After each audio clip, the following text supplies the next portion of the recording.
Okay, so I hope all of you are doing well. We are moving, as you know, into the online lectures. So we are going to start with the new topic of the feedback, and this you can find in chapter 12 of the book. So this is from chapter 12. We might not cover all the topics that they are in chapter 12, so we'll let you know which sections they are going to be included.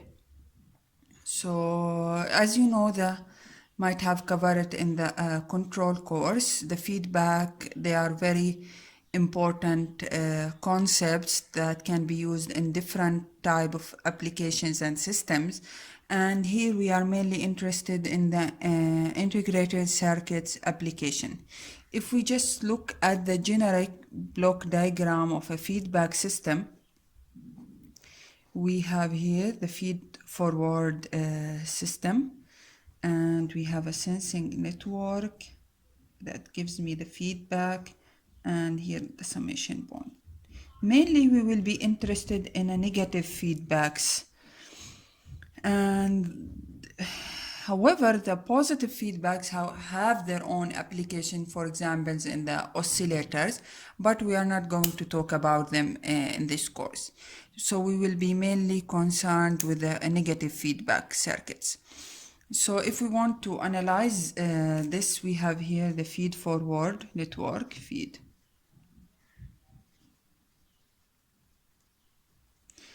And we have here the feedback network. This is the sensing mechanism.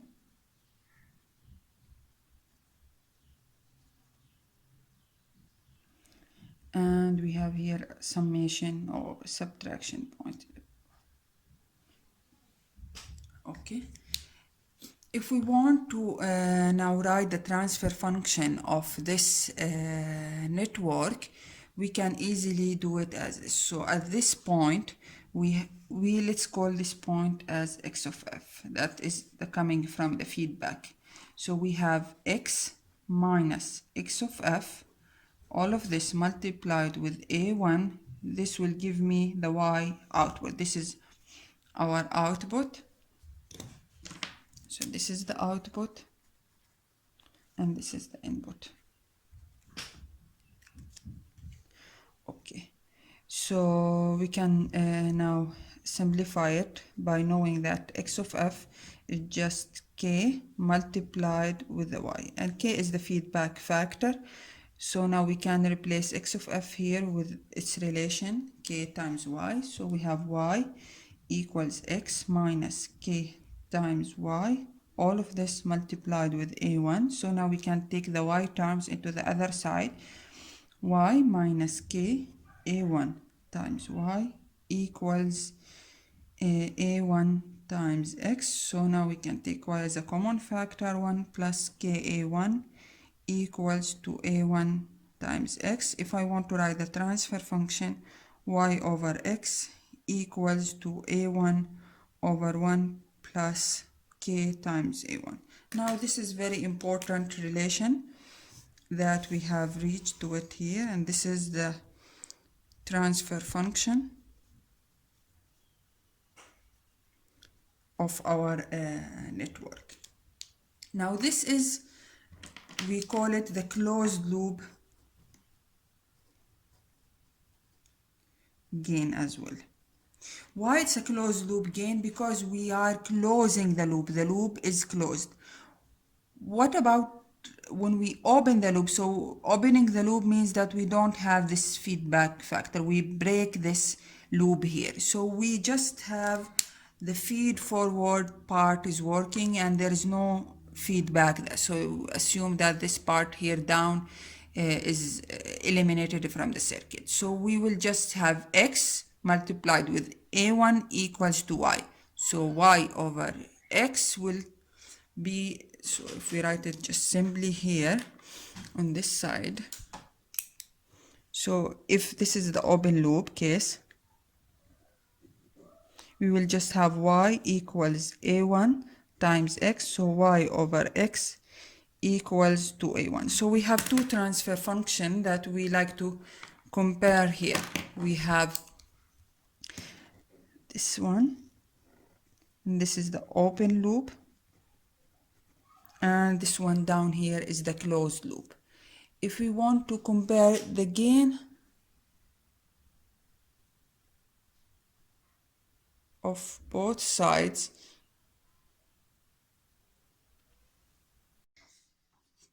and before that, let's just take an example of a circuit that, let's assume we have here a feed forward amplifier having a gain of A1, and we have a feedback network formed by two resistors R1 and R2, and we are feeding it.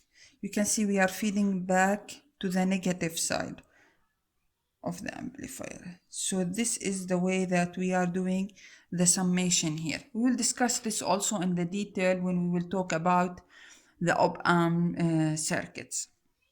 But assume that here this is going into the positive and here into negative. This means that they will be subtracted, and we have our output y, and this point we will call it x of f. This is the point that we are taking back, feeding back into our input. So if we want to form the transfer function of this circuit, let's see what we will do. So let's start by identifying how this x of f is related to y. So x of f equals, you can see we have here a voltage divider formed through R1 and R2. So it will be R2 divided by R1 plus R2 multiplied with output y. And we have y also equals from here x minus xf multiplied with A1. So we will have y equals x minus R2 over R1 plus R2 multiplied with y, all of this multiplied with A1. So now y plus A1 times R2 over R1 plus R2 times y equals to A1 times x. So let's take y a common factor again, 1 plus A1 R2 over R1 plus R2 equals to A1 x. So the final or the closed loop transfer function y over x equals to A1 plus 1 over A1 times R2 over R1 plus. So you can see clearly this is our closed loop transfer function here, that k variable here is equal to R2 over R1 plus R2 here, and this is our transfer function.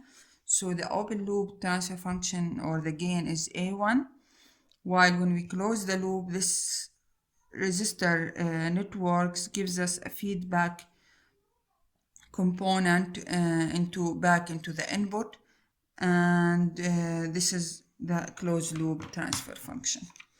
So now if we want to talk come back to the gain advantage here, you can see that if we have x over y again equal to A1 over 1 plus k times A1, and our assumption always, and this is a requirement, that A1 should be very, very large value. I mean, it should be, let's say, in the around 80 dB, 70 dB, and this gives you a value of 10,000, or so it should be more than 1,000 gain, that this value of A1. So it should be very, very large value.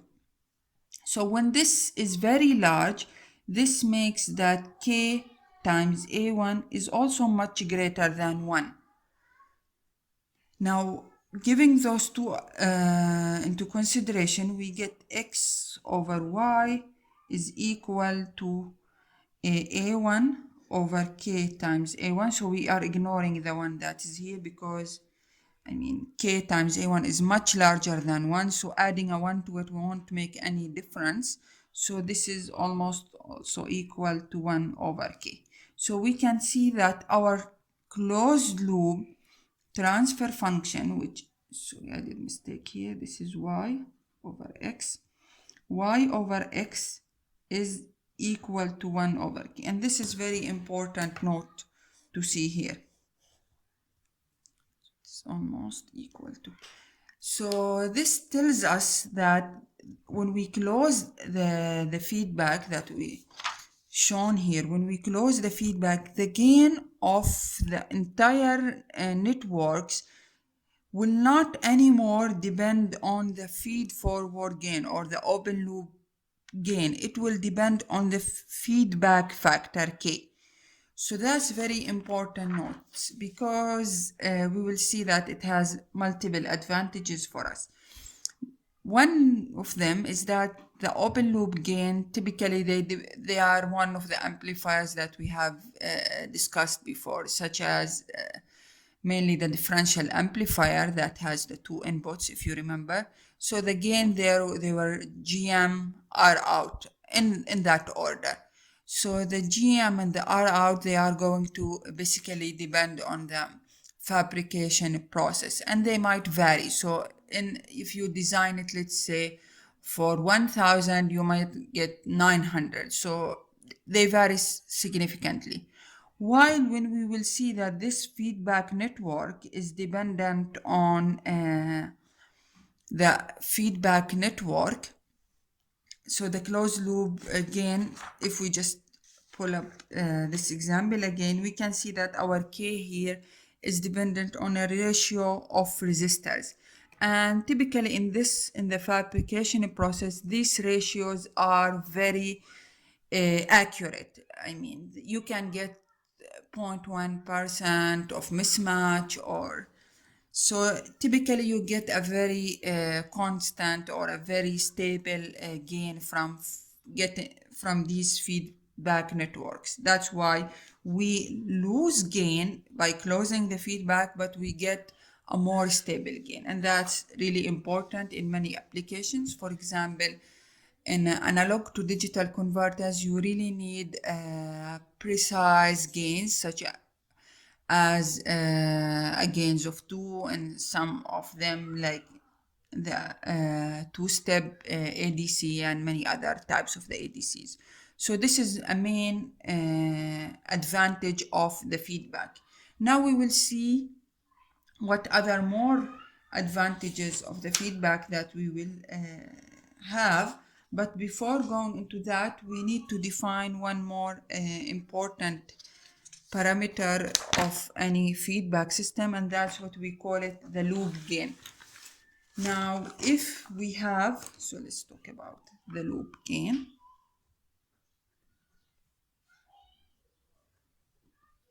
So let's have our feedback again.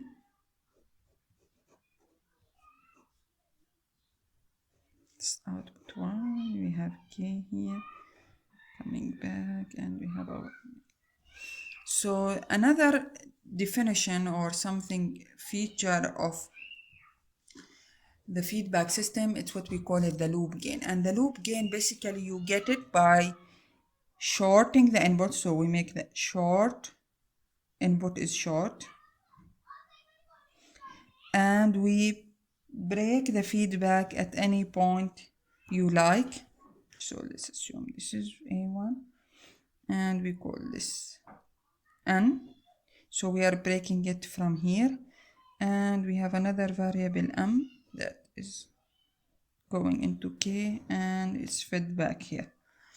So now we have break the feedback over here, and we basically make the input short as well. And now what's going to be our feedback, the loop gain of the feedback is basically we are going to apply at this side and test input and find the gain. Let's assume here this is a V of N, and find Vn over V test. So how much this value is going to be our loop gain. And this is why, because we're going to assume that if any voltage that is here transferring through the loop and reaching to the output, how much gain it's going to have. And this gain is what we are calling it a loop gain. So Vn over V test is basically going to happen. So V test will be multiplied with K and subtracted from 0 because the input is 0, and then multiplied with A1, and this all of this is equal to Vn. So how this happened again, we have 0 here minus this side that's coming, so it's V test multiplied with K, and their summation or their subtraction is going to be multiplied with A1 and reaching to Vn. Therefore Vn will equal to minus K times A1 times V test. So Vn over V tests equal minus K times A1. So this is our loop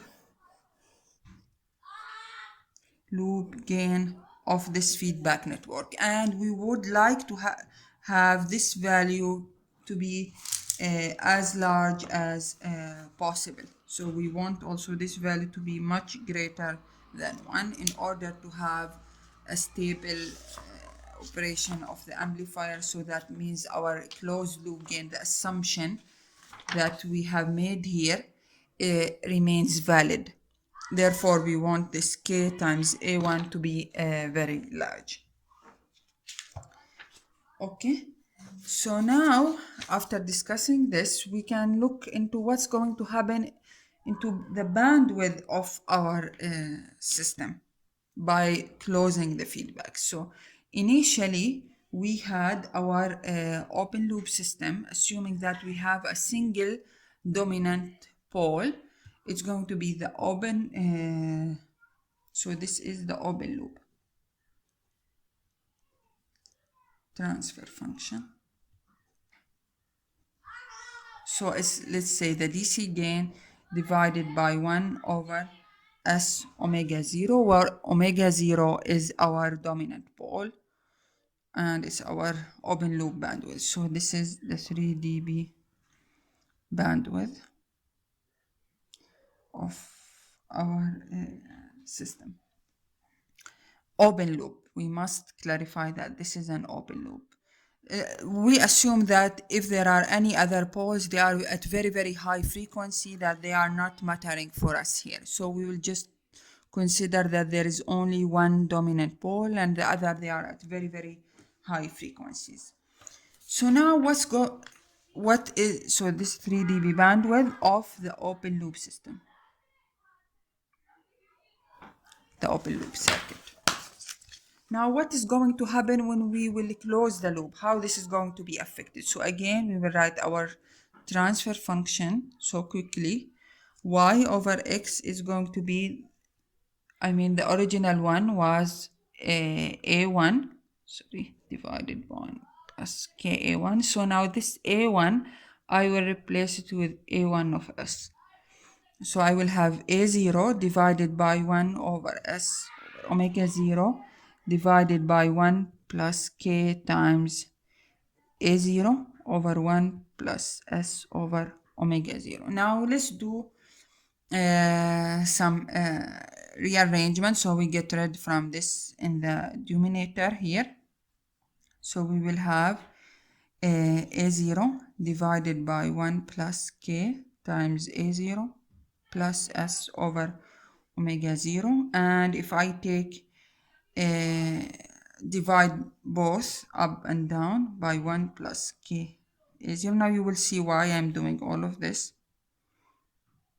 So we will have a transfer function that looks like A0 over 1 plus K times A0 over 1 plus S over omega 0 times 1 plus K A0. Okay. So now I want this is the closed loop transfer function.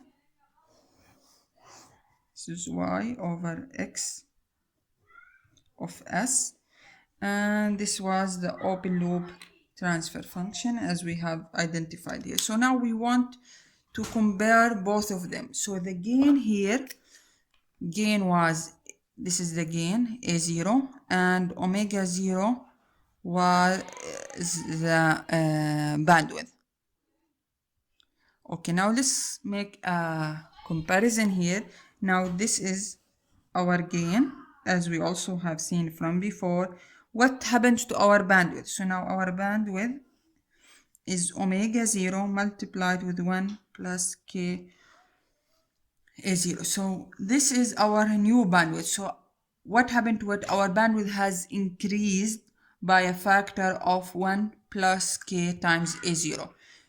Our gain has reduced by a factor of 1 plus ka0, while our bandwidth got extended by the same factor. So though we have lost in terms of gain, but we have gained in terms of bandwidth, and that's the case. So you have a trade when you close the loop.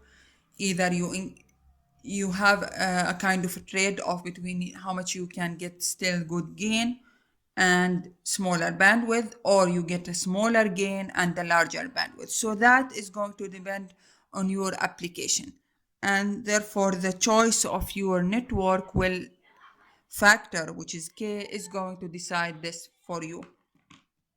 So this is the second advantage of forming the negative feedback, where we basically get improved bandwidth or a bandwidth extension. So if we just look at this plot here and assume this is so f or omega, whichever you like, and we have here the gain or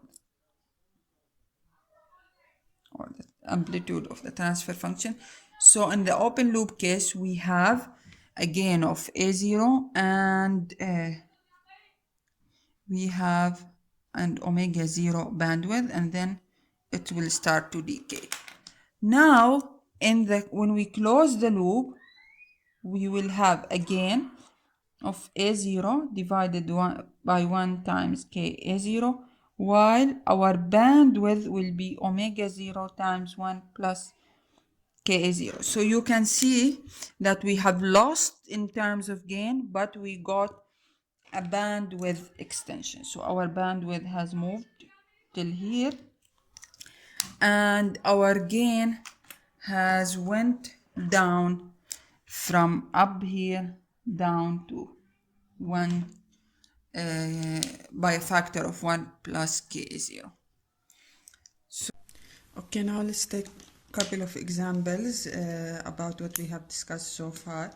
So let's see how we can calculate the loop gain for this circuit. Assume that my input X is here. I have the output Y, resistor network here, R1 and R2. And in the feedback, I have some gain factor K, and that goes back into the negative. Okay, if we just initially want to understand the components of the circuit, so we have here the feed forward amplifier or network system, and it has a gain of A1. We are sensing through R1 and R2 and feeding back through the K factor into the negative point here, and again this is going to perform our summation point, or here just subtracting X and X of F. This is X of F here. So if we want to find the loop gain of this system, we have to do two things. The first one is that we want to make our input grounded, and we need to break the loop somewhere and find how much we are going to get gain from between the 2 points. So first let's make the input grounded, which is X, and we are going to break the loop. Let's break the loop at this point here. So we will have Y and then R1 R2, and we are breaking it here. This is K that goes back into here, and this is X of F. So now let's call this is I point, and this is, let's say, call it N. So we want the loop gain will be the ratio of N over I, as we have discussed before. So now let's try to find this relation. I multiplied with K, this is equal to X of F. And so I need to forget that this is A1. So we have, now we want to write the relation over here. So we have 0 minus X of F. All of this multiplied with A1 will equal to Y. Now how is N related to Y? N is equal to Y multiplied with R2 over R1 plus R2, which is the resistor or the voltage divider here. So now we can just replace the variables, and we can get that. Let's replace Y here with its value and replace X. So we will have, let's get here, N equals Y. What is Y? It's minus X of F. What is X of F? I times K times A1 multiplied with R2 over R1 plus R2. So now I over I, which is our loop gain, is minus K times A1 times R2 over R1 plus R2. So this is our loop gain of this circuit. Now let's see one more example. Assume I have this network here, or this circuit. Okay, this is the negative side here, and this is the, or sorry, this is the positive. Maybe there is a typo in the original one. So we will ground the input. This is X, and this is our feedback. We have Y. Again, we have a resistor network, R1 and R2, and this is basically going into a transistor here, and there is RD, this is VDD, this is RD, this is an NMOS, and the output of it is going back fed here.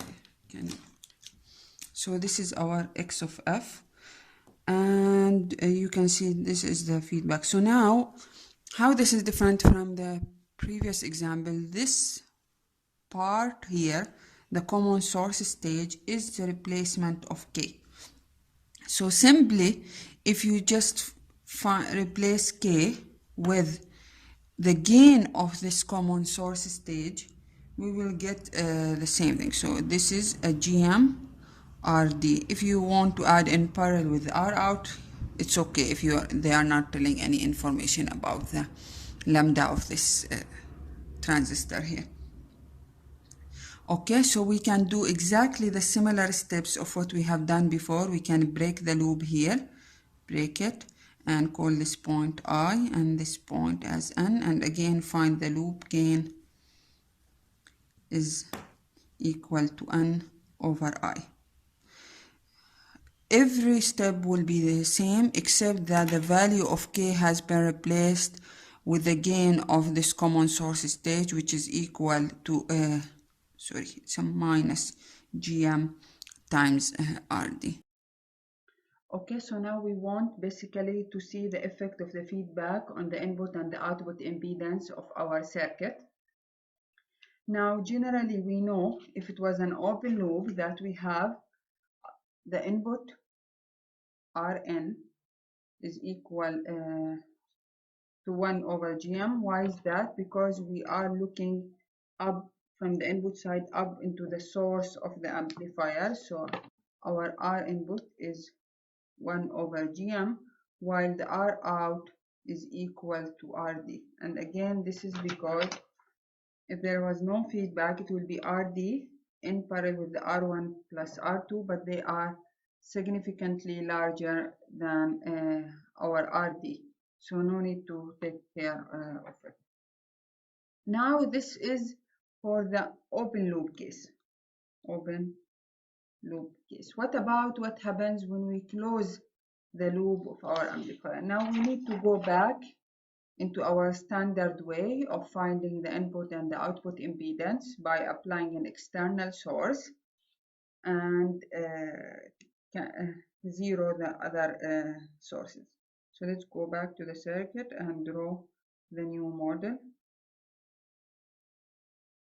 So from the input side, we are applying a V test, and we have I test,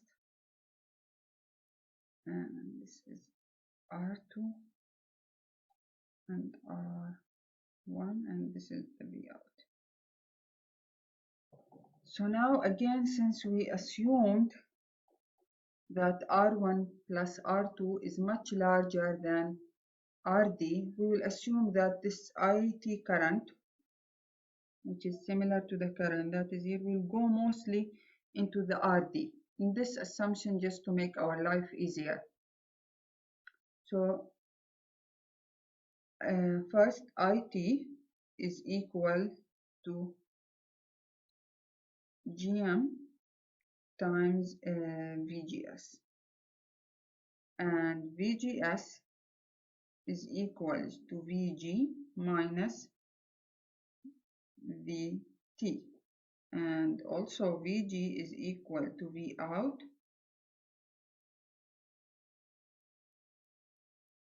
multiplied with R2 over R1 plus R2.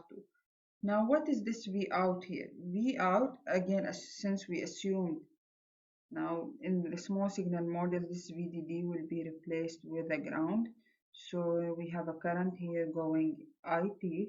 So V out will equal to IT multiplied with RD.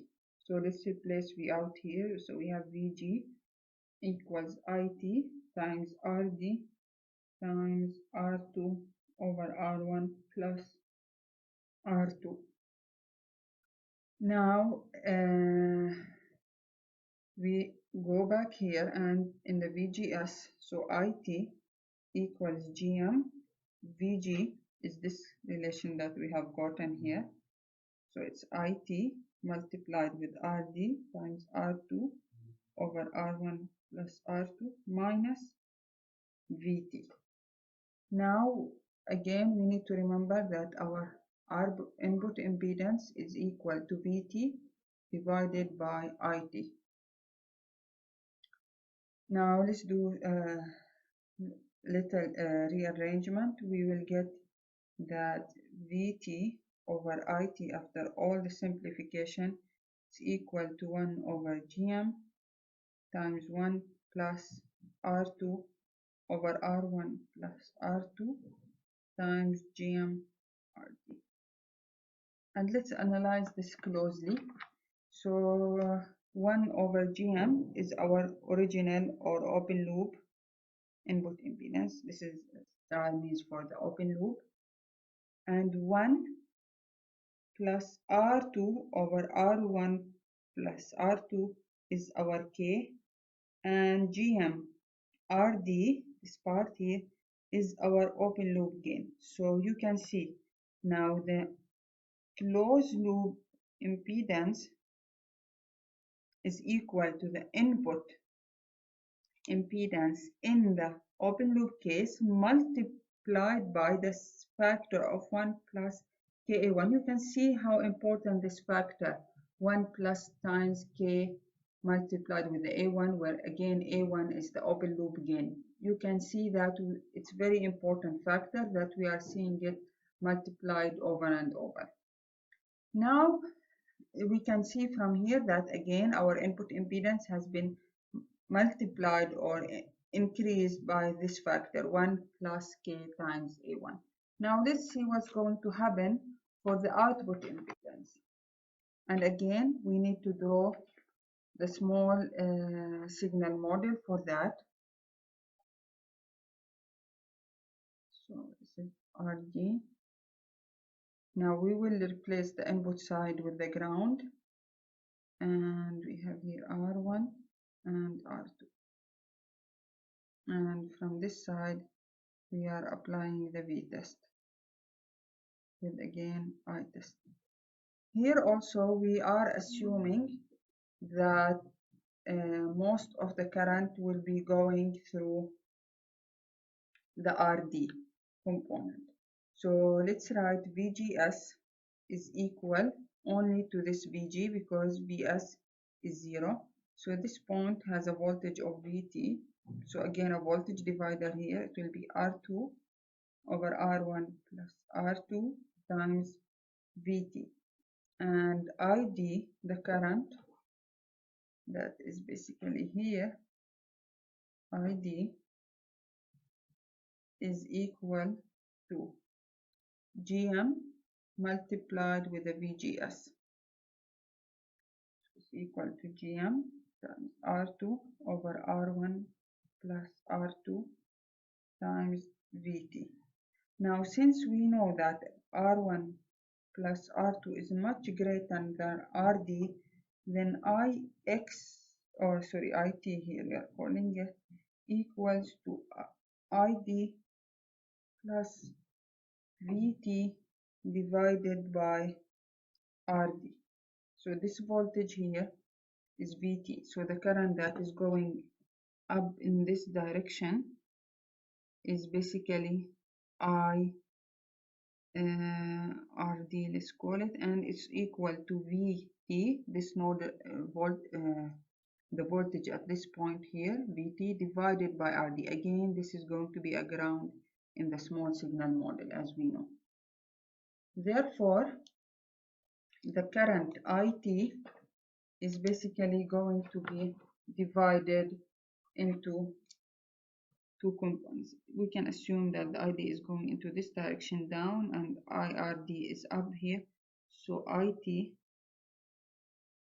assuming no current is going, I mean there will be ideally a current, but it's very small compared to those currents which they are here. So IT mainly composed of IRD and ID, and can be given in this equation that we have written here. So now we still need to find VT over IT in order to get the R out. So now we will replace ID with the relation that is here. So IT equals to GM R2 over R1 plus R2 times VT plus VT over RT. So this gives me a VT over IT with a little arrangement equals to RD divided by 1 plus R2 over R1 plus R2 times GMRD. Again, we need to look here, a little bit up, and see what's happening here. So this is our R out of the closed loop,